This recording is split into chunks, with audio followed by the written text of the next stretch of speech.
दोस्तों, भारत पूरी दुनिया में अपनी डाइवर्सिटी के लिए जाना जाता है। ये डाइवर्सिटी सिर्फ क्लाइमेट में ही नहीं बल्कि भाषा, बोली और खान पान में भी देखने को मिलती है।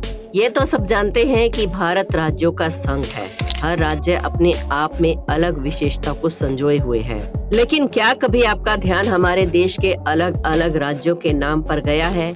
आखिर कैसे इन राज्यों को उनका नाम दिया गया होगा? आज के इस वीडियो में हम इसी रोचक सवाल का जवाब देने वाले हैं, तो हमारे साथ वीडियो के अंत तक बने रहिए क्योंकि आज का वीडियो काफी इंटरेस्टिंग होने वाला है। लेकिन उससे पहले हमारे चैनल अनोखी दुनिया को सब्सक्राइब करके बेल आइकन को जरूर प्रेस कर लें। जम्मू एंड कश्मीर। अगर आप भारत का नक्शा देखेंगे तो सबसे ऊपर जम्मू एंड कश्मीर राज्य को पाएंगे। ये राज्य अपने नाम की तरह बेहद ही खूबसूरत है। इस राज्य को बहुत टाइम पहले ऋषि कश्यप की घाटी के नाम से जाना जाता था। इन्हीं के नाम से इस घाटी का कश्मीर नाम रख दिया गया। दरअसल संस्कृत भाषा में के का मतलब होता है पानी और शिमीरा का मतलब होता है सूख जाना, यानी कि कश्मीर शब्द का अर्थ होता है पानी का जम जाना। ये तो हम सब जानते ही हैं कि ठंड की वजह से कश्मीर में साल के आधे से ज्यादा समय पानी जमा रहता है। यही है कश्मीर के नाम के पीछे की वजह। और जम्मू की बात करें तो ये नाम जम्मू पर राज करने वाले शासक जम्मू लोचन के नाम पर रखा गया है। हिमाचल प्रदेश। अगर हिमाचल प्रदेश का नाम के पीछे की कहानी जाननी है दोस्तों तो वो बहुत ही सरल है। बर्फीले पहाड़ों का घर माने जाने वाले हिमाचल प्रदेश में अगर हिम शब्द पर गौर करें तो उसका मतलब होता है बर्फ, और विशाल पर्वत यानी आंचल। तो हिमाचल यानी ऐसी जगह जिसे बर्फ का पर्वत कहा जाए। पंजाब। हम सभी ये तो जानते ही हैं कि पंजाब को 5 नदियों की भूमि के रूप में जाना जाता है क्योंकि वहाँ पर 5 नदियाँ बहती हैं। अगर पंजाब शब्द की बात करें तो पंजाब एक इंडो ईरानी शब्द है। पंज का मतलब होता है 5 और आब का मतलब होता है पानी। इसे मिलाकर एक वर्ड बनता है पंजाब, यानी 5 नदियों वाला राज्य। और जी साडा पंजाब तुसी ते जानते ही होंगे, पंजाब वारी। हरियाणा। अरे ये पंजाब की बात करी है तो उसके दोहरे हरियाणा राज्य की बात तो करनी बने है। तो ये राज्य हरि और आना 2 शब्दों को जोड़कर बनाया गया है। दरअसल हरि यानी कि विष्णु और आना शब्द का अर्थ सब जानते ही हैं। कुल मिलाकर अगर कहें तो हरियाणा का अर्थ होता है हरि को बुलाना।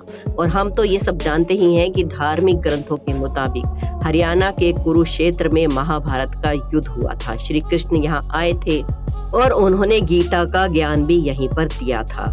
उत्तर प्रदेश। हरियाणा से अब चलते हैं एक ऐसे राज्य की तरफ जिसका नाम सबसे ज्यादा जनसंख्या वाले राज्य की लिस्ट में सबसे ऊपर आता है। अगर बात करें उत्तर प्रदेश की तो हम सब जानते ही हैं कि उत्तर प्रदेश किसी न किसी कारण से न्यूज और सोशल मीडिया में हमेशा सुर्खियों में बना ही रहता है।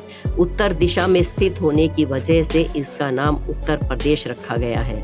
उत्तराखंड। अब बारी आती है साल 2000 में उत्तर प्रदेश से अलग हुए राज्य उत्तराखंड की। इस राज्य को पहले उत्तरांचल के नाम से जाना जाता था, जिसका मतलब उत्तरी पहाड़ होता है। इसके बाद इसका नाम बदलकर उत्तराखंड रख दिया गया, जिसका मतलब किसी भी क्षेत्र का उत्तरी हिस्सा होता है। राजस्थान। ये नाम संस्कृत शब्द राजा से आया हुआ है। वैसे आप जानते ही हैं कि प्राचीन समय में इस शहर को राजपुताना नाम से जाना जाता था, यानी राजपूतों का शहर। गुजरात। उत्तर भारत से अब बढ़ते हैं आगे की ओर और जाते हैं राजस्थान के पड़ोसी राज्य गुजरात के नाम पर। गुजरात शब्द गुज्जर से आया है। दरअसल इस स्थान पर 8वीं शताब्दी तक गुज्जरों का शासन था, इसी वजह से इस भूमि को गुजरात नाम दिया गया है। महाराष्ट्र। महाराष्ट्र की बात करें तो इसके नाम के पीछे कई तरह की कहानियां हैं। ये नाम भी संस्कृत शब्द से ही बना हुआ है। महा का मतलब होता है महान और राष्ट्र का मतलब होता है देश, यानी महान देश।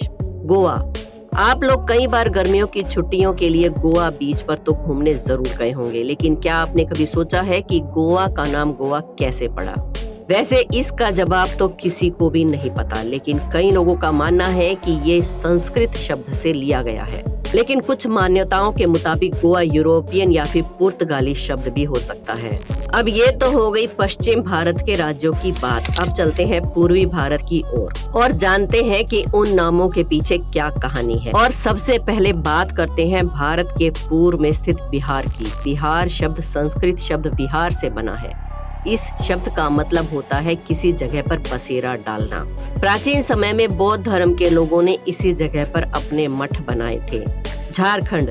बिहार की तरह ही झारखंड राज्य का नाम भी संस्कृत शब्द से ही बना है। झार का मतलब होता है जंगल और खंड का मतलब होता है प्रदेश। वैसे क्या आप जानते हैं झारखंड को एक और नाम से भी जाना जाता है? अगर आप जानते हैं तो हमें कमेंट्स में जरूर बताएं। उड़ीसा।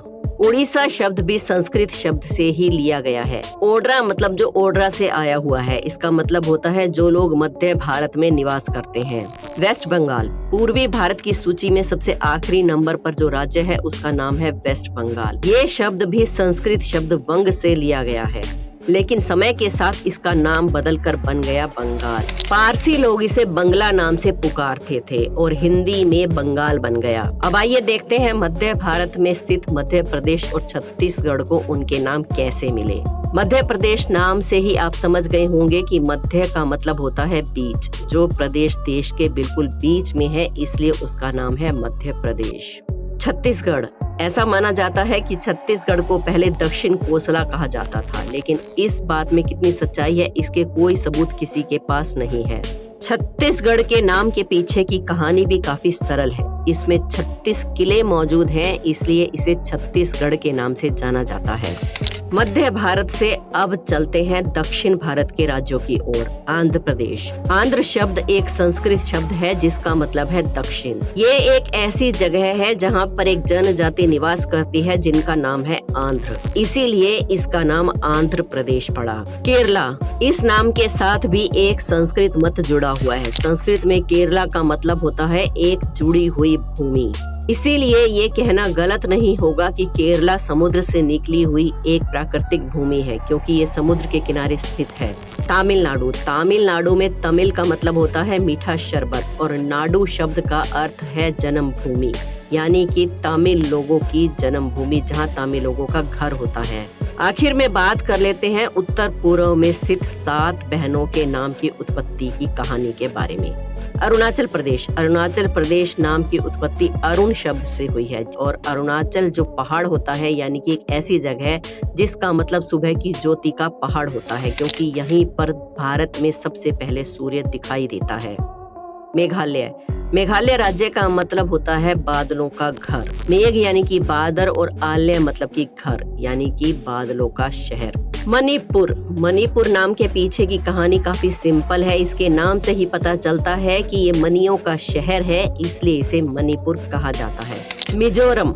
मिजोरम नाम की उत्पत्ति की बात की जाए तो इसका मतलब है मी यानी कि लोग, और जो यानी कि जो पहाड़ होते हैं वो, यानी कि पहाड़ों पर रहने वाले लोग। सिक्किम। आइए जान लेते हैं सिक्किम नाम की उत्पत्ति के पीछे क्या कहानी है। सिक्किम शब्द भी 2 शब्दों से मिलकर बना है, जिसमें सू का मतलब होता है नया और किम का अर्थ होता है महल। वैसे क्या आप जानते हैं कि हिंदुस्तान शब्द के पीछे क्या कहानी है? अगर जानते हैं तो हमें कमेंट्स में जरूर बताइएगा। उम्मीद करते हैं भारत के हर राज्य के नाम के पीछे की कहानी जानकर आपको अच्छा लगा होगा और कुछ नया सीखने को मिला हो तो हमारे वीडियो को जरूर लाइक करें। हमारे चैनल से जुड़े रहने के लिए अनोखी दुनिया को सब्सक्राइब करके बेल आइकन को प्रेस कर लें। धन्यवाद।